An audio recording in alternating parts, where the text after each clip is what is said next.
Kerala State Agro-Fruit Chairman Sri Bennu Prakash Sir ക്ഷണിച്ചു.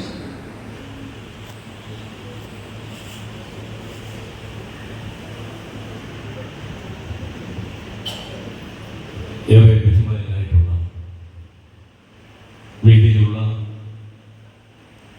വയലാർ മാധവൻകുട്ടി അവരുടെ സംഘടന ജനറൽ സെക്രട്ടറി, ഏറ്റവും സ്നേഹനിധിയായിട്ടുള്ള പണ്ഡിറ്റ് രമേശ് നാരായണൻ അവർ, ഇങ്ങനെ ഒരു സംരംഭം ഇവിടെ ആവിഷ്കരിച്ച സോളാർട്ട്, ആ സംഘടനയുടെ സമുന്നതരായിട്ടുള്ള ഭാരവാഹികൾ ഇവിടെ സാന്നിധ്യം കൊണ്ട് നമ്മളെ സന്തോഷിപ്പിക്കുന്നു. ഞങ്ങളൊക്കെ സ്നേഹത്തോടെ വിളിക്കുന്ന ദേവിച്ചായൻ എന്ന ഗിയോറീസ് യോഹന്നാൻ അവർ, എനിക്ക് മുന്നിലിരിക്കുന്ന അസസിലുള്ള ബഹുമാന വ്യക്തിത്വങ്ങളെ, കേരള ഹോർട്ടിക്കോർപ്പിന്റെ ചെയർമാൻ്റെ പ്രിയ സുഹൃത്ത് advocate F Venugopal, Ranju P Mathew, Sajimon അടക്കമുള്ള ഇതിൻ്റെ ഭാരവാഹികളെ, സഹോദരങ്ങളെ, ബഹുമാനിയ സുഹൃത്തുക്കൾ, എന്തുകൊണ്ടും വളരെ കാലിക പ്രസിദ്ധമായിട്ടുള്ള മനോഹരമായിട്ടുള്ള പ്രൗഢഗംഭീരമായിട്ടുള്ള ഒരു ചടങ്ങായി ഞാൻ എന്നെ കാണുകയാണ്. പ്രിയങ്കരനായ അതിൽ ചേർക്കല ഇതിൻ്റെ ഓർഗനൈസിംഗ് പ്രസിഡന്റ്, അദ്ദേഹം എന്നെ ഇതിന് ക്ഷണിക്കുമ്പോൾ, ഇതിൻ്റെ ഭാരവാഹിക്കാൻ ഇതിനെ ഒരു അംഗമാകാൻ ക്ഷണിക്കുമ്പോൾ ഇത്രമാത്രം പ്രൗഢമായി, ഇത്രമാത്രം പ്രോജ്വലമായി തീരുന്ന ഒരു ചടങ്ങായി ഞാൻ ഒരിക്കലും പ്രതീക്ഷിച്ചില്ല.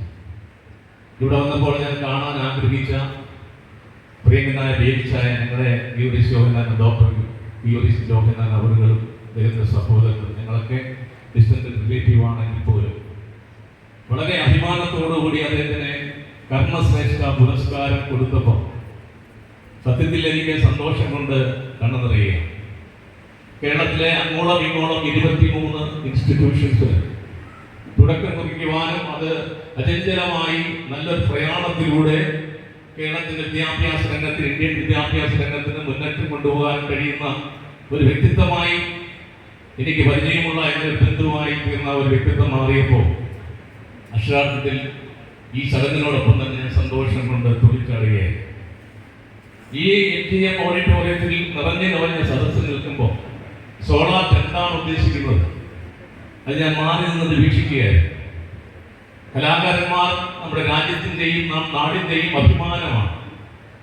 കലാകാരന്മാർ മാത്രമല്ല, സാഹിത്യകാരന്മാർ, രാമേന്ദ്ര സാറിനെ പോലെയുള്ള വളരെ ചിന്താചിത്തരായിട്ടുള്ള ആളുകൾ, ഈ നാടിന് നവകേരളത്തിന് സ്വാധീനം ചെയ്ത അനേക കാര്യങ്ങൾ നമുക്ക് സമ്മാനം ചെയ്ത ആളുകളാണ് കലാകാരന്മാരും സാഹിത്യകാരന്മാരും, ആ രംഗത്തുള്ള ആളുകളല്ല.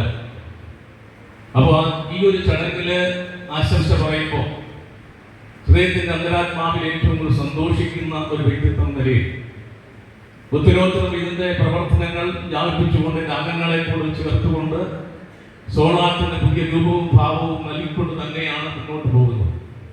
നമുക്ക് അനേകം ആളുകളെ, അതുപോലെ എത്രയെത്ര വൈവിധ്യമുള്ള ആളുകൾ, എത്രയെത്ര കഴിവുള്ള ആളുകൾ, എത്രയെത്ര കലാകാരന്മാർ, നമ്മളിപ്പോൾ പുരസ്കാരങ്ങൾ വിതരണം ചെയ്തപ്പോൾ കുഞ്ഞുങ്ങളെ കുറിച്ച് പറഞ്ഞപ്പോഴൊക്കെ കേരളം അതിശക്തമായി മുന്നോട്ട് പോകുന്നു. ഇന്ത്യ മഹാരാജ്യം ലോകത്തിന്റെ നെറുകയിലേക്ക് കുതിച്ചു ചാഞ്ഞുകൊണ്ടിരിക്കുന്നു. അപ്പോൾ അത് 144 കോടി ജനം, ലോകത്ത് മൊത്തം 800 കോടി ജനമുള്ളതിൽ 150 കോടിയിലേക്ക് ഇന്ത്യ മാറുകയാണ്.